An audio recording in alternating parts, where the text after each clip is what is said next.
যেহেতু সে নিজে আত্মস্বীকৃত, সুতরাং সে অপরাধী বিচার পেয়েছে, আমি সন্তুষ্ট। শিশু রামিসা দর্শন হত্যা মামলার আজকে রায় প্রচারের জন্য দিন ধার্য ছিল। এই মামলায় আসামি সোহেল রানা এবং স্বপ্না খাতুন এই আসামিদ্বয়ের পক্ষে কোনো আইনজীবী ছিল না।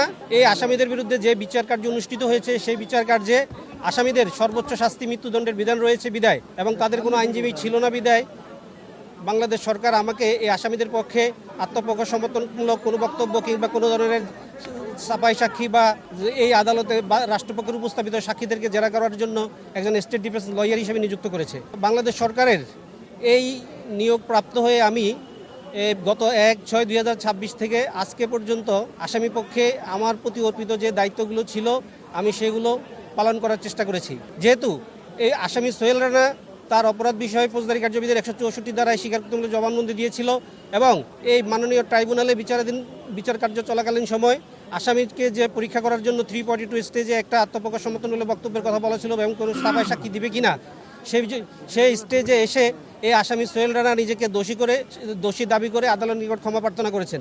যেহেতু এই আসামি আদালতের নিকট 164 দ্বারা জবানবন্দিও দিয়েছিল এবং মাননীয় বিচারিক আদালতের নিকটও সে নিজেকে দোষ স্বীকার করে অনুকম্পা চেয়েছে, সেহেতু এই আসামি এই কথিত চাঞ্চল্যকর ঘটনার সাথে এই সংশ্লিষ্ট নিজেই স্বীকার করেছে এবং সে ছাপা সাক্ষী দেয় নেই। আমি যেহেতু সে ছাপা সাক্ষী দেয় নাই, তার মানে সে অপরাধী প্রকৃত তার সাজা পেয়েছে, ন্যায় বিচার নিশ্চিত হয়েছে আমি মনে করি। সরকার একটা মেসেজ দিতে চায় রাষ্ট্রের কাছে, সমাজের কাছে, মানুষের কাছে, সেটা হচ্ছে অপরাধী অপরাধ করে পার পাবে না এবং এদের নৃশংস কোনো ঘটনা যেন পুনরাবৃত্তি এই দেশে না ঘটে, সেজন্য এই মামলার বিচার কি একটি নজির হয়ে থাকবে এবং সবার জন্য একটা শিক্ষণীয় অ্যাওয়ারনেস সৃষ্টি হবে।